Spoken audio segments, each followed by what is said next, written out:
జై గురుదత్త. అందరికీ నమస్కారం. ఈరోజు మీకు ఒకే రోజులో వశీకరణ చేసే ఒక తంత్రాన్ని చెప్తాను. జాగ్రత్తగా విని అది మీకు మీరే చేసుకోవచ్చు. ఈ వశీకరణ చాలా శక్తివంతమైనది, చాలా పవర్ఫుల్ది కూడా. ఇది ఎవరికి వారే చేసుకోవచ్చు అన్నమాట. అది ఎలా చేయాలి, ఏంది అనేది పూర్తి వివరాలు చెప్తాను. జాగ్రత్త విని మీరు చేసుకోండి. ఈ వశీకరణ ఆడవాళ్ళు కానీ మగవారు కానీ ఎవరైనా సరే చేయొచ్చు.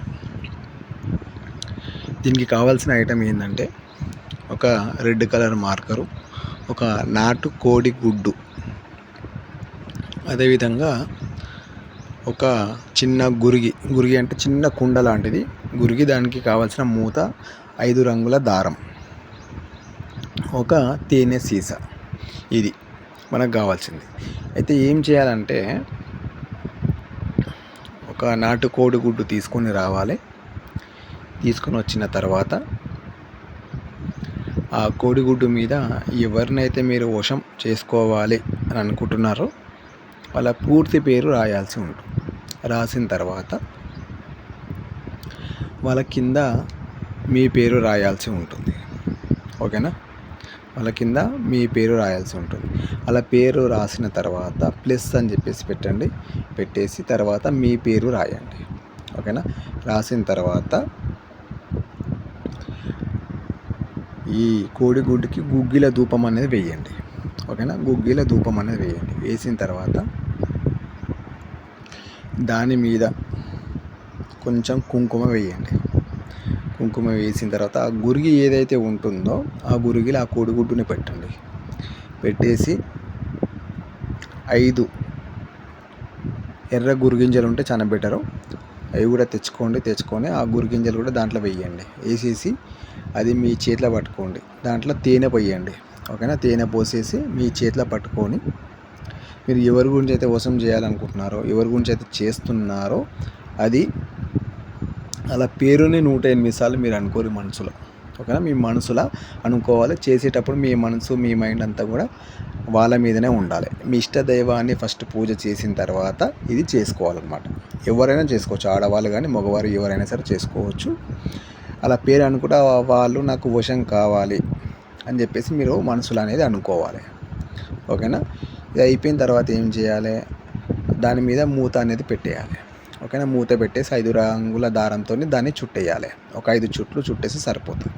ఓకేనా? ఇది చేసిన తర్వాత ఇది తీసుకెళ్ళి మీరు ఎక్కడైనా సరే, అంటే జనాలు తిరిగే ప్లేస్లో కాకుండా బయట ఎక్కడైనా సరే పాతి పెట్టచ్చు. శ్మశానంలో పాతి పెడితే ఇంకా చాలా స్పీడ్గా పని అవుతుంది. లేదంటే ఏ చెట్టు దగ్గర అయినా సరే పాతి పెట్టచ్చు. రాయి చెట్టు, మర్రి చెట్టు, ఇలాంటి చెట్టు అయినా సరే పాతి పెట్టచ్చు. ఏం ప్రాబ్లం లేదు. రాయి చెట్టు అయితే చాలా బెటర్, మర్రి చెట్టు అయితే కూడా బెటర్ అనమాట. ఓకేనా? అయితే ఇది పాతి పెట్టిన తర్వాత ఆ చెట్టు దగ్గర పెడితే చెట్టుకి కొంచెం దండం పెట్టుకొని మీరు ఆ చెట్టుకి పూజ అనేది చేయాలి. ఏం చేయాలంటే చెట్టుకి జస్ట్ నీళ్ళు, ఓకేనా, ఏం అవసరం, నీళ్ళు కొంచెం చక్కెర కానీ బెల్లం కానీ తీసుకుపోయేసేసి అది పాతి పెట్టేసి చెట్టుకి దండం పెట్టుకొని ఇట్లా చేసిన నా పరిస్థితి ఇది, నాకు ఇట్లా వశం కావాలని చెప్పేసి అనుకొని ఆ చెట్టుకి నీళ్ళు పోసి చక్కెర కూడా బెల్లం పెట్టేసి, చక్కెర కానీ బెల్లం కానీ, ఓకేనా, నైవేద్యం పెట్టండి. పెట్టేసిన తర్వాత ప్రదక్షిణ చేసుకొని 3 కానీ 5 కానీ ప్రదక్షిణ చేసుకొని మీరు వెనకకు తిరిగి చూడకుండా ఇంటికి వచ్చేయండి. ఓకేనా? ఈ విధంగా మీరు ఎప్పుడైనా చేసుకోవచ్చు. దీనికి ఆ రోజు ఈ రోజు అనేది ఏం లేదు, ఎప్పుడైనా చేసుకోవచ్చు. ఇంకా మంచి పవర్ఫుల్గా మంచిగా ఉండాలి అని అనుకుంటే మీరు అమావాస్య రోజు చేయండి. ఈ అమావాస్య రోజు చేసుకుంటే చాలా, ఏ అమావాస్య అయినా పర్లేదు, అమావాస్య రోజు చేసుకొని చాలా బెటర్ ఉంటుంది. చాలా మంచిగా పనిచేస్తుంది అనమాట. నార్మల్ రోజులు చేసినా కూడా పనిచేస్తుంది. ఓకేనా? ఇది చేసిన తర్వాత మీకు 24 గంటల తర్వాత నీకు ఆటోమేటిక్గా మెల్లగా అనేది వస్తుంది. 7 డేస్ లోపల మీకు పూర్తిగా మార్పు అనేది వచ్చేస్తుంది. 1 డే నుంచి స్టార్ట్ అవుతుంది. 7 డేస్లో మీకు ఆ మార్పు అనేది తెలుస్తుంది. ఎవరి గురించి అయితే చేస్తారో వాళ్ళ గురించి. ఓకేనా? మీకు ఈ వీడియో నచ్చినట్లయితే లైక్ చేయండి, షేర్ చేయండి, సబ్స్క్రైబ్ చేసుకోండి, బెల్ ఐకాన్ని టచ్ చేయండి. మీకు ఇంకేదైనా డౌట్ ఉంది, ఏదైనా విద్య నేర్చుకోవాలనుకుంటున్నారు, ఇంకేదైనా సమస్య ఉంది, ప్రాబ్లం ఉంది అని అనుకుంటే మీరు స్క్రీన్ మీద కనిపించే నెంబర్కి ఫోన్ చేయొచ్చు. ఓకేనా? అయితే ఇదొకటి బాగా గుర్తుపెట్టుకోండి. వశీకరణ అనంగానే చాలామంది అనుకుంటారు ఏందంటే, నేను వాళ్ళని వశం చేసుకుంటా, వీళ్ళని వశం చేసుకుంటా అని చెప్పేసి అనుకుంటారు. అట్లా అనుకుంటే ఎప్పుడు కూడా జరగదు. ఓకేనా, ఇది చాలా పవర్ఫుల్ తంత్రము. ఈ తంత్రాన్ని కేవలం భార్యాభర్తలు మాత్రమే చేసుకోవాలి. ఓకేనా, మీరు భార్యాభర్తలు కాకుండా ఇంకా వేరే వాళ్ళ గురించి అట్లా చేస్తే ఇది పని జరగదు. భార్యాభర్తలు చేసుకోవచ్చు, అదేవిధంగా ప్రేమికులు కూడా చేసుకోవచ్చు. కాకపోతే వాళ్ళని పెళ్ళి చేసుకుంటాను, ఓకేనా, పెళ్ళి చేసుకుంటాను అనుకుంటేనే చేసుకోవాలి. ఏదో వాడుకుని వదిలేస్తే ఇట్లా చేస్తే మాత్రం తప్పు, అది పాపము. ఆ పాపం మీకే జరుగుతుంది. ఒకవేళ ఈ తంత్రం చేసినా కూడా పని జరగదు. బాగా గుర్తుపెట్టుకోండి. మనస్ఫూర్తిగా చేయండి.